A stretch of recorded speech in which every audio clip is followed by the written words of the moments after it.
all the people that think this today, I think they are so wrong too. Like there's so many things to be left. Model that just got out a few weeks ago, it's much better at creative thinking and it's 10 times cheaper. Replicate is an incredible example. So from day zero, I want to save time by use super high level APIs. It was way better compared to what a human can do to analyze, summarize, cluster, and categorize stuff. It honestly saved me 1 hour by creating like the bones of the component.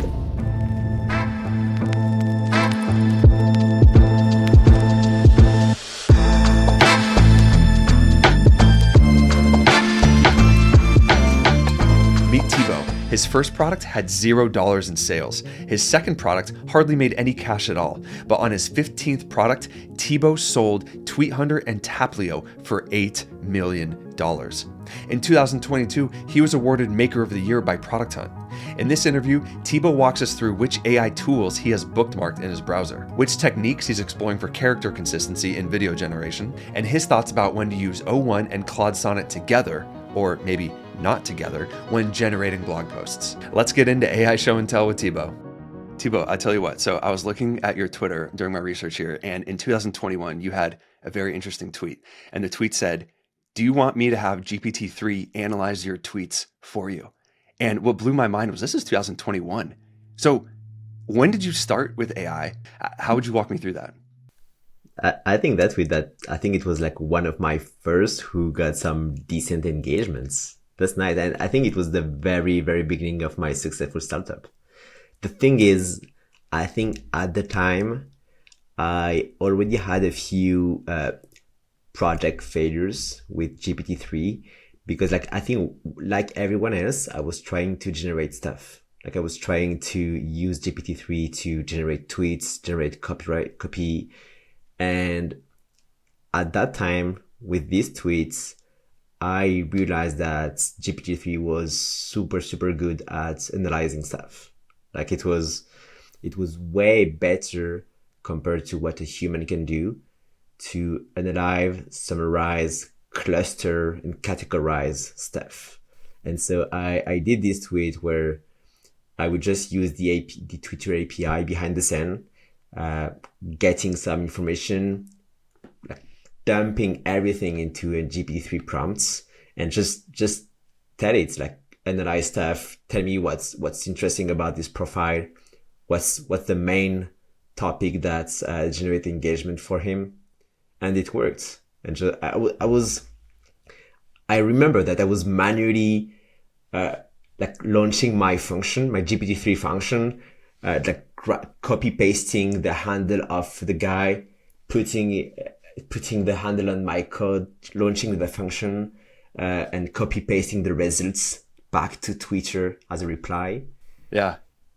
I did 20 or 30, and every time I had a mistake in my code, I was seeing something bad, I was actually fixing the prompts on the go. Trying to improve it. It was so fun. I was seeing the likes going up and my prompts getting better and better. It was so fun. That's wild. So your likes go up, the prompt and performance goes up, but then also probably your motivation and your excitement goes up at the same time. Yeah, exactly. Yeah. And that was back when it was still magic. Because 2021, that was pre-ChatGPT. So this stuff was still relatively new all over the place. I feel like it wasn't a big crowd that even knew what GPT-3 was at that point. You know what? When we joined, I think we needed 6 months to get a GPT-3 key, an OpenAI key, because it was so restricted at the time. And when we finally got it, it was everything was done. All the cool use cases was built, and it was too late. We missed the train. Yeah. And it was so wrong. And all the people that think this today, I think they are so wrong too. There's so many things to be left. Well, so let's keep on going down that path. And so I love that metaphor that was your mindset back then in 2021. And you still kind of feel the same way today. So what's your advice for people who say we're too late? We've built everything we need to so far.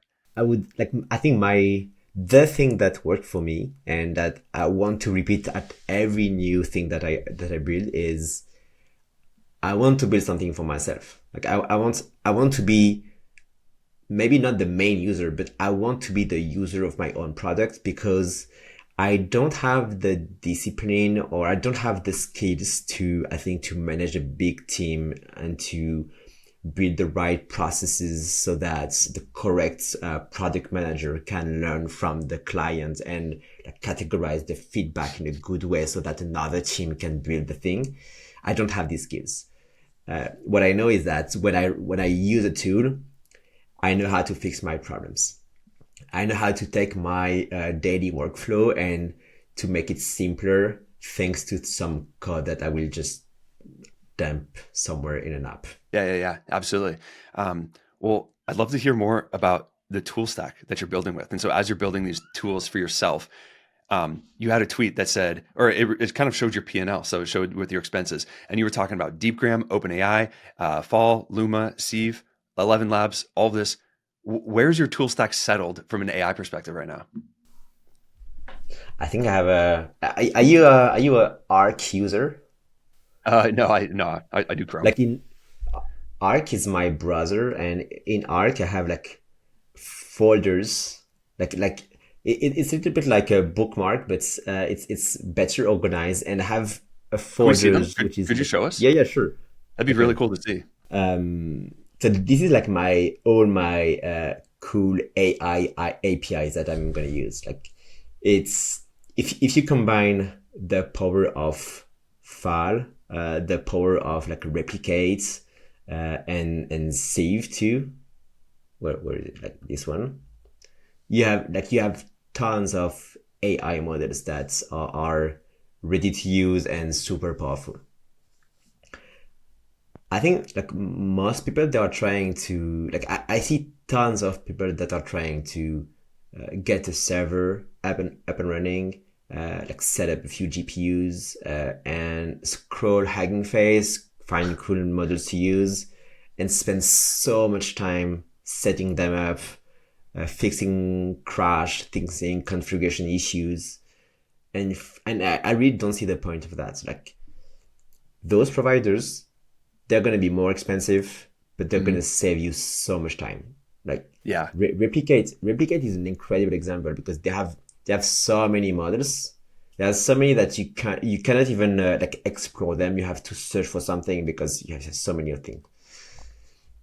So from pretty much day zero, because I want to have a super lean team, I've always wanted to use ready to use things. Like I want to save time by use super high level APIs, plug them together with code, and make a product out of that.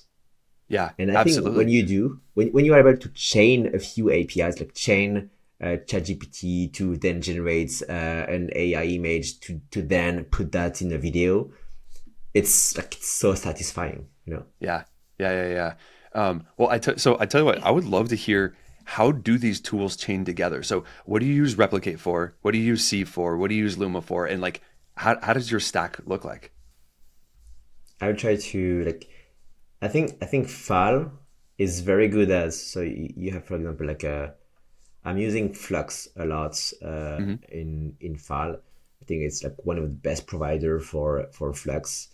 I'm just generating images there. Then I'm going to let's say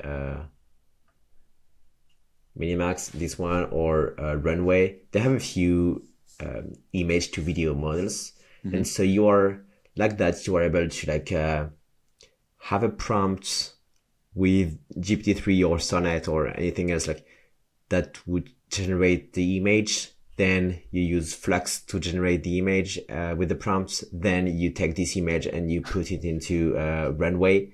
And just like that, you have a 3-step workflow where you're able to generate a short video from basically anything.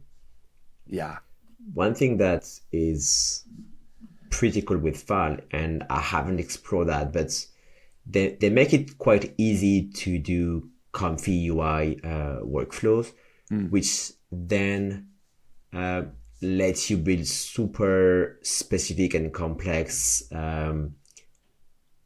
AI workflows by just like chaining models between them. Like Sure. something like one thing that I haven't nailed yet, and I'm working a lot on that, is I want to be able to like use this kind of stuff, like train a flux LoRa, meaning that I would be like training an actual model from a few images of like someone or something, and then use that model to then generate a video of the same person with a strong consistency in the video itself. So like a video is like 1 or 2 minutes long. Right now, it's incredibly hard to have character consistency in a video because you have to generate many images and short videos. Sure. And well, what's the secret to consistency for those things? So there's one secret that I'm just scratching the surface of that, but I think there is like a strong, like a huge value in using mask and inpainting.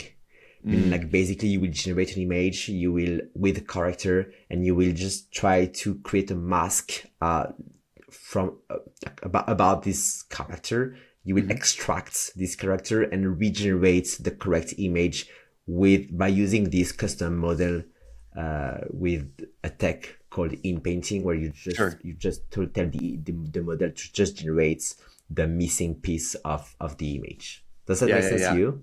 Yeah, for sure. It's like let the model run wild on everything in the background and the body and the sky and everything, blah, blah, blah, because that's not what you want the consistency for. But then mask and inpaint maybe the face, because then that's what people really care about. And that's what you really need to get right, is the face piece of it. And this step is super important if you want multiple characters. If you want the issue with fine-tuned models when you're trying to generate images is that if you combine multiple fine-tuned models where each one has been trained on a specific character, the image generation model will just merge all the characters into one. And so all the characters on the image will look the same and will be a merged version of all the fine-tuned models. Sure. Which is interesting. Which is harder. Yeah, for sure. It's interesting. It's like you want a model for every subject that you want consistent. And so it's almost like you have the parent image and then you have a tree of all the subjects in there that you need to have remain consistent. Yeah. And so that's some, I'm blown away by the fact that this has not been properly handled by, like, this is a super important problem in my opinion, and there's big value in fixing that. Well, I tell you what, I mean, look at where text was even just 6 months ago. You couldn't do it. And now it's like a non-issue. So I think that these things will just come around. Yeah, sure. So you had another tweet that was super interesting. And you said that AI is eating your margins. So basically, I read that as it's super expensive, paying a lot of money for it. How do you manage costs, or how do you track costs across all these tools? I have a big issue right now. That's like... with my projects like Revit.ai, it's the first time that I'm working with videos, and AI videos is the most expensive stuff that I have ever seen. If you're trying to use like the top level models like Runway, Luma, or Kling, they cost you between 20 to 50 cents per 5-second video. Wow. Yeah. And so when you have a user that is trying to create like a 1 minute video, it's easily going to cost you like more than $1, $2, maybe $3 if you add some like voice generation on top of that. And so there is a huge disconnect between the price of those API and the expectation from the user. Like the users, they don't understand why it would cost that much because it's just 1 minute video. And so they are constantly expecting us to lower the price, or they're just screaming at us because of the price of the products. But at the same time, our AI costs are so high, like they are, I haven't like it more than 60% of the projects. That's wild. That's wild. One of my favorite things, I don't love everything about Elon, but one of my frameworks I took from him was his idiot index, which is the price of something versus the price of the raw materials to actually do it. And then the delta between the two says how much of buffer there is from that. Do you know how much it costs hardware providers to generate those videos versus what they're actually charging you? Like, what are their margins? I have no idea. Like, this is not public. It might be that they are not even profitable. Like ChatGPT is not, like OpenAI is not profitable. Maybe because Sure. I think they want to like get the markets. They want to get the market share, and so they are like lowering their price to their bare minimum they can. It's likely that they are not even making profit out of that. Sure. Well, it's like the So rumor about Grok having unprofitable tokens as well. The not the XAI one, but the hardware provider. yeah, I see. Like it's possible. Yeah. Their generation is so fast. Like it's likely that it's the case. Yeah. Yeah, for sure. For these projects that I talked about, like Revit.ai, the issue is like there is something that you learn at business school, and for 10 years I thought that it was not relevant to me, but it seems like it is. Like, the thing is, our AI costs are more than half of what we are getting every month, and we are growing so fast, like 50, 60% month over month. Wow. And our revenue, we get the payouts of our revenue 1 month later compared to when we are getting it. Yeah. All that summed up makes us very hard to sustain the growth, because we are paying right now the expenses of this month, but we are getting right now the revenue of the month before. And so since the growth is so hard, we are just barely getting enough money from the sales to cover the expenses of this month because of this delay. Yeah, that's wild. It's funny how there's no better motivator to learn business topics than having too many expenses and too much money to try to deal with it. That's a good problem to have, I guess, but it's still surprising. Yeah. Absolutely. One thing that you were describing as you were coming through, you were talking about fall with comfy UI. Then you can do complex workflows for that. Was the mask example that you gave an example of one of those complex workflows? Or what's complex to you that you would be, coding up in there? Yes, it is. Like this process where Meta just released an awesome model called SAM2. The object detection one. Yeah, exactly. It's able to detect the very specific edges of an object on an image and even a video, and it's able to label it. And so using that plus some inpainting tech and some other advanced labeling technology, like all that together, yes, using Comfy UI is a nice thing to use. I'm not, unfortunately, because I'm not comfortable with that yet. I'm too scrappy to use it, so I need to see my code and being able to fully control it. But I'm pretty sure I would be able to do great things with it. Yeah, well, I tell you what, you strike me as somebody who, when he wants to learn something, he has a pretty good way, a very determined way of going into it. So say you're going to approach learning Comfy UI. What's your personal learning plan to go do so? I would try to be like the bare minimum thing, like I would try to get the first idea that I have and start working on it right away and try to ship something to the public as soon as possible. And I would tweet about that, even if it's shitty and even if it's not that useful. I would just tweet about it and expect a few of my friends to test it and give me feedback.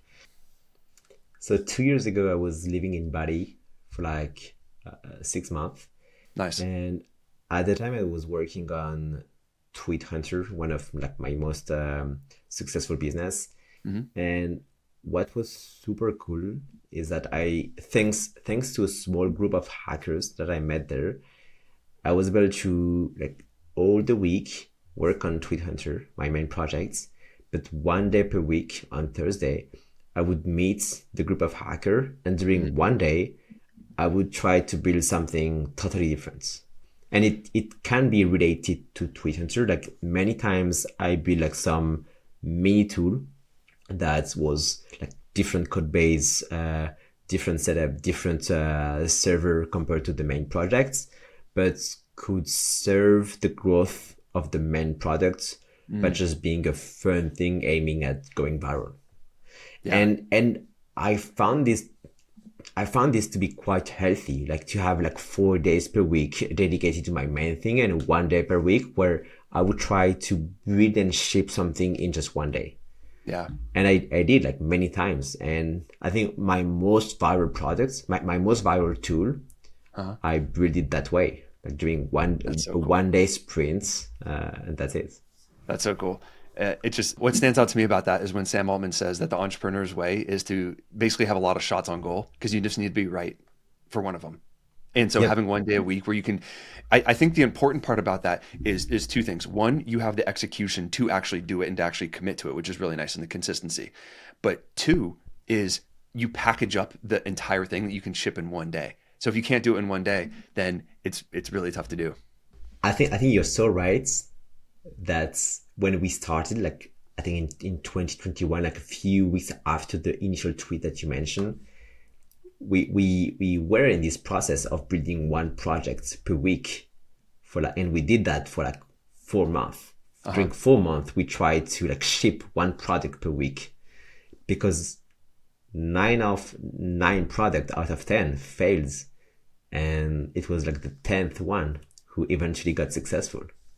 Yeah. And that's like, I think that's how you build something truly valuable, like by creating 10 things without knowing the one that will be valuable.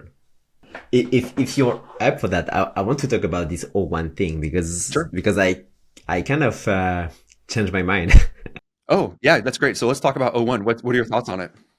So the thing is, I'm working for like a few weeks on this new SEO project where basically we have an interesting approach where we're trying to find the super relevant keywords to rank for your business. It's not launched yet, but I'm onboarding people right now in the beta phase, and it's working very well. And at the very beginning of the project, what unlocked the project was the release of O1, because on this project we're willing to spend a lot of money on prompts and LLMs and to generate high quality blog posts. And O1 was quite good at that. Like we thought that it would be the piece of tech that would unlock the high quality contents. And the thing is, it's very good at math. It's very good at logic. It's surprisingly good at complex problem solving. But the thing is, the new release of like the new Sonnet model that just got out a few weeks ago, it's much better at creative thinking. And I think it's 10 times cheaper. And so we reverted to this one and yeah, we just by prompting, by getting more in depth about what we want, by providing some example. Like I think this is super important. People don't do this enough, but by providing good context and example about what we wanted, I think we're able to work with Sonnet and to get better result than O1. That's specific to our workflow, by the way, but I think creative thinking is a very, very interesting way where O1 is not very good. For sure. So I would imagine when you're doing AI generated blog posts, there's many steps in the pipeline, from candidate ideas, pick the idea, pick the title, write the actual thing, come up with the outline, write the actual paper, et cetera, et cetera. Like there's a lot that goes on to it. Will you use Sonnet for every single one of those steps? Will you one shot it? How will you break it down? Like what's your thought process with that? Not entirely. Like there is one thing where when you're trying to generate very long stuff, like very accurate and in-depth content, Sonnet can sometimes try to limit the length of the generation. The one model that I found that is not trying to do that is Gemini. Gemini 1.5 Pro is very good at generating long content. Cool. Beautiful. So will you have Gemini actually do the writing for you, or will it write the outline for you, or how's that work? I cannot go into that. Okay, that's fine. All right. No, I understand. Totally. Yeah, I totally understand. Um, okay. So that's the O1 side. Beautiful. Maybe the one thing that I think it's interesting and to be cool to show up is I would highly encourage. I will share my screen. Yes. Fabulous. I love this. I think like you said that you were working on many projects, and I am too, and I think that's the norm. Like I think right now most people are working on like many projects because they have unfinished stuff, they have the new stuff, and one thing that I do, which I think is quite useful, is I'm using Typing Mind. It's basically like another ChatGPT UI, but it's very convenient for me to make it to work on multiple projects because I have those folders, and those folders, they are that like my all my project that I'm running right now. And if we take this one, for example, I would be able to like set a specific set of instruction for these specific projects. And so then every time that I will run a new prompt on this project, it will have this like this context about this project. I will not have to put everything back here. I think this is a very simple step. Like it's not crazy workflow that you will spend weeks to build, but Sure. just spend the time to work on these mega context prompts for your projects. Do it for each of your projects, and then you have something super specific, super useful, where you can ask anything anytime. Yeah. That's very cool. You didn't build that project, did you? No, I didn't. I would love to if I did, but I'm not.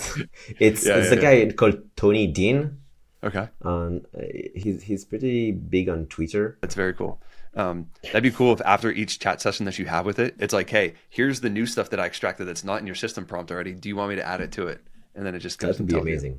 Yeah, that would be Yeah. amazing. I think ChatGPT is trying to do that, but Yeah.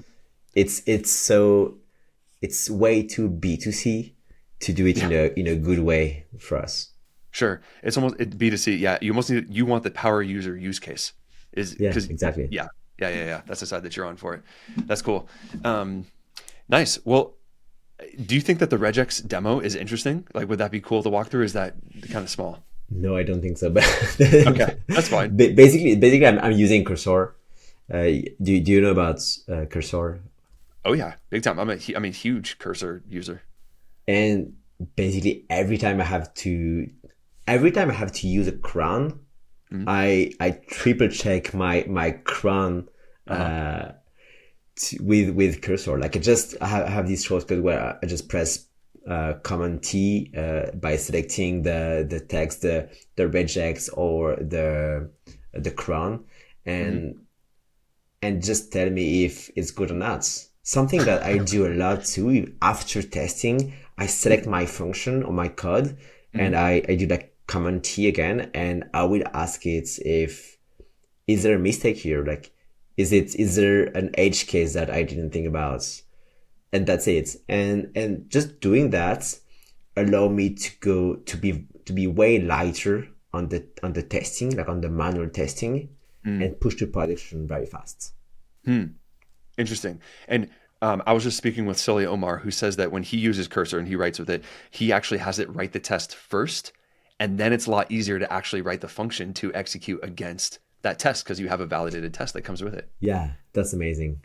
This is a super interesting workflow. The thing is, I've never written any tests in my life, and I don't really plan in starting. But when you used to do that, I think that's very powerful. Yeah. That's cool. That's beautiful. I want to jump back over to the prompt side real quick. And so you said you're using a lot of Sonnet, and I know that Sonnet is works better with XML. So what sort of special formatting do you put into your prompts? with regards to headers or XML or anything like that? I'm doing JSON every time. JSON. Okay, and basically, I think that the sentence that I type the most is output in JSON. Do not output anything else. That's it. So it's basically structured outputs only that come out from it. Yeah, and it's super reliable. I don't really understand why people say that it's not, but it is. Like it's very reliable in like being following this format that I'm sharing it to you. Yeah. Do you have a validator on the other end, or do you just like accept the output no matter what and see what hopefully it comes out all right? I have a custom made function where I validate the JSON output and I retry if it failed to do so. But it was super useful 2 years ago when I was using a previous version of GPT-3 and GPT-4. But right now it's not that much useful. Like honestly, it's very reliable. Cool. That's beautiful. Back in 2022, you said you're never going to write another commit message again. My question, are you writing commit messages still or no? Yeah, because I'm working back with people. At the time when I wrote that, I think I was using that. So I was being a douche, but let me tell you why. When I wrote that, I was working with a team of people that I hired, and so I made them agree to me using AI in my commit message, meaning that every single one of my commit message, it was basically me pressing Command Enter. And when I was pressing Command Enter, it would auto commit and auto push with an AI generated message. And right now I'm working with people who are not employees, they are partner, and they really didn't like it. And so I had to change and try to be nice with them and write my own commit message. Yeah, for sure. Well, that leans into one of the philosophies I saw that I really resonate that you had mentioned, which was generated by AI, polished by humans. And really, I think that simple sentence alludes to a whole lot more about where AI fits or should fit into folks' workflow, where it's you have it do the first 95%, and then humans are on the other end doing the validation to make sure it's good. How does that saying fit into your workflow? That's how I code right now. That's how I program every day, and I think it's the beauty of Cursor is when I want to create a new feature, I will just tell it what to do, what I want to do, how I want it to work, and it really create the first drafts of the components. And if you set it up correctly, if you have these master prompts, if the project is somewhat well structured, it will create decent things. And like I just did it like a few hours ago, and it honestly saved me 1 hour by creating like the bones of the component, and I really didn't have to change like a few lines. Sure. And I then shipped it in production. It worked very well. And then just ship it there. Are you using V0 or anything like that for front-end components? I'm not, but I think I should. Yeah, I should. It's super powerful, and from what I'm seeing on Twitter, it's getting better and better every day. So yeah, I should really do that. Well, what's amazing is having seen V0 from the beginning, they weren't investing it that much. I think it blew up.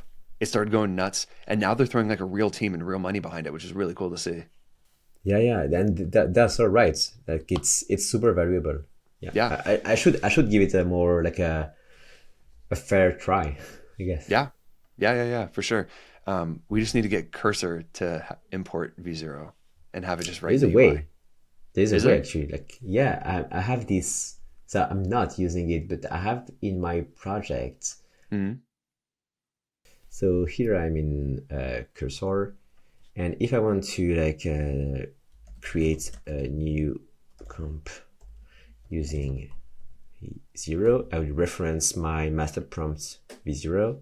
Oh, cool. Um, Is that prompt public? Have you shared that? yes, I think I got it from Twitter, so it should be Oh, cool. public. Nice. Yeah. Multi-select for countries. Poof.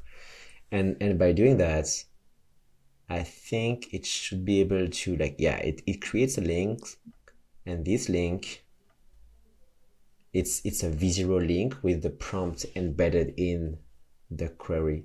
Uh, Oh, maybe it's not working anymore. wow. Oh, either way, I was going to say, I did not know that. And I like that a lot.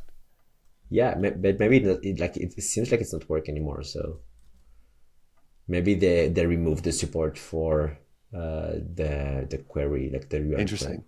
Well, call to builders out there. This is needed. We want this. Somebody please go do it. Just a few more questions here as we start to wrap up. What that typewrite or the chat GPT alternative that you showed me, that was really interesting. What other mini tools like that are you grabbing for?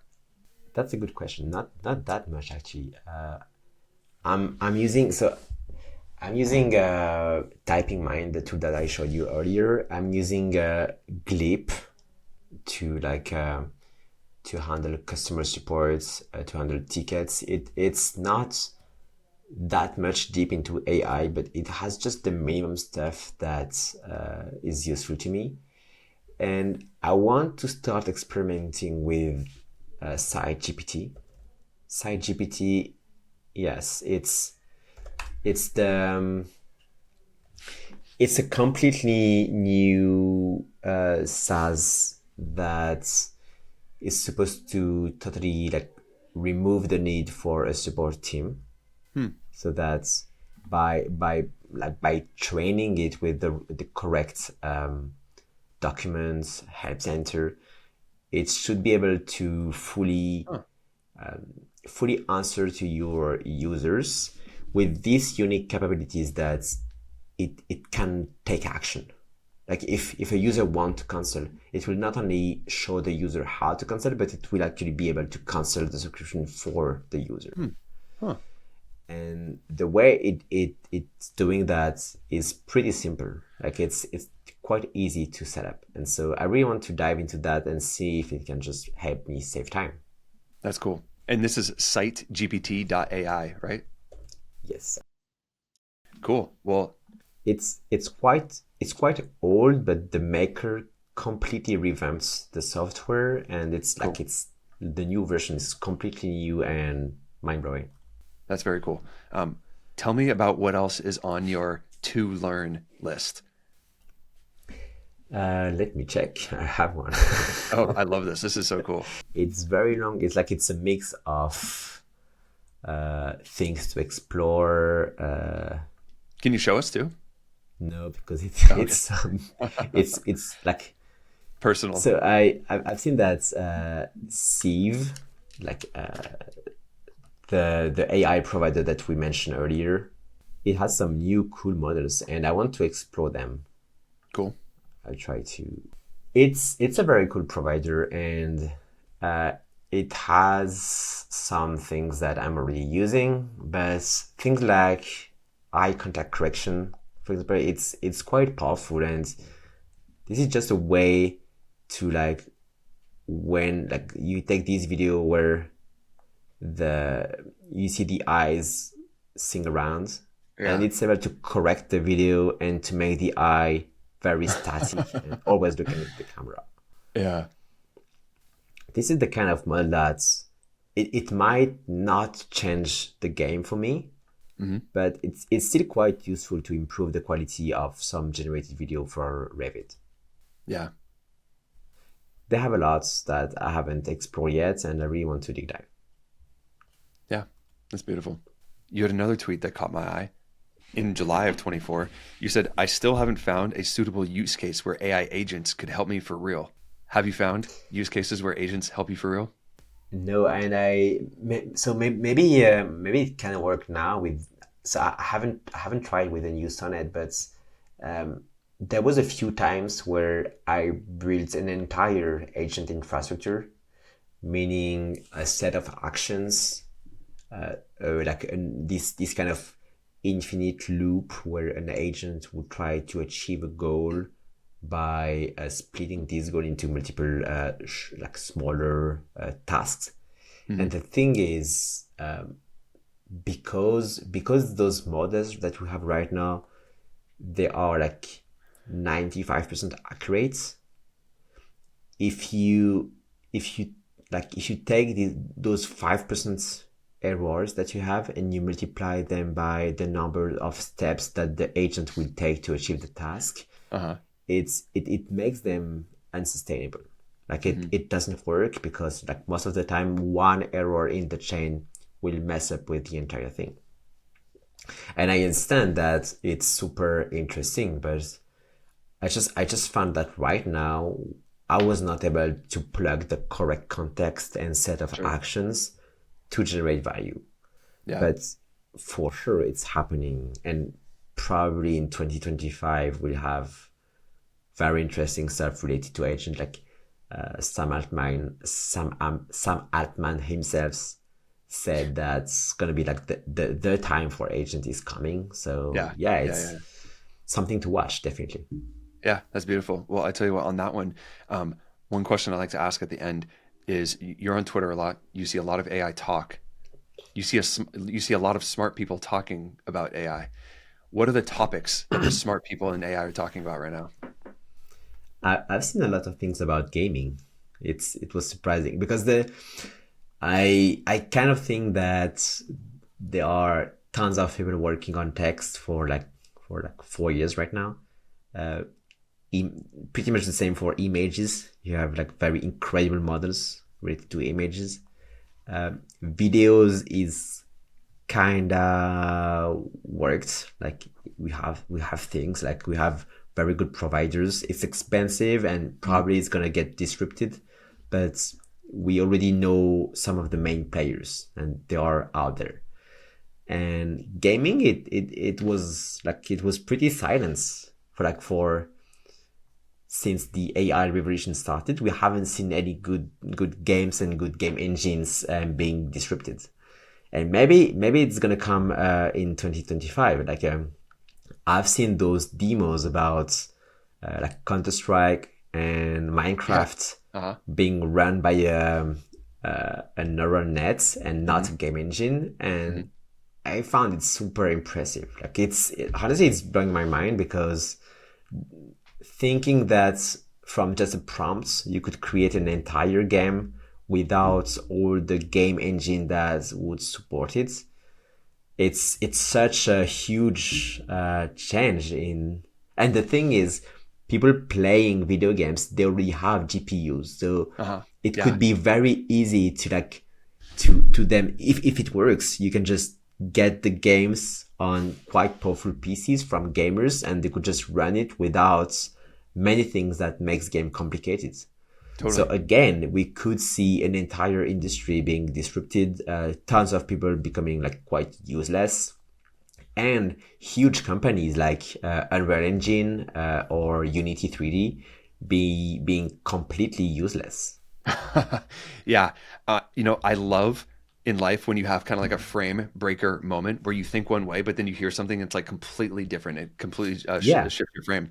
And when I thought of games, I thought of, sure, you're going to walk into a virtual bar and the bartender is going to have like a chatbot behind it, and you're going to have like an engaging conversation, just some like a chatbot basically in a game. But then when I saw those Minecraft demos, I thought, holy cow, I haven't even thought about this beforehand. Exactly. Just a neural net generating the game. So it's like this is different. Wait a minute, there's something interesting going on here. Yeah, we're so like we were thinking about how text-based LLMs would disrupt video games, and it's really not happening that way. Yeah. It's always fun in life when that happens. Well, I tell you what, I want to end on that one. Tibo, thank you very much for the conversation today. Thank you, Greg. It was awesome.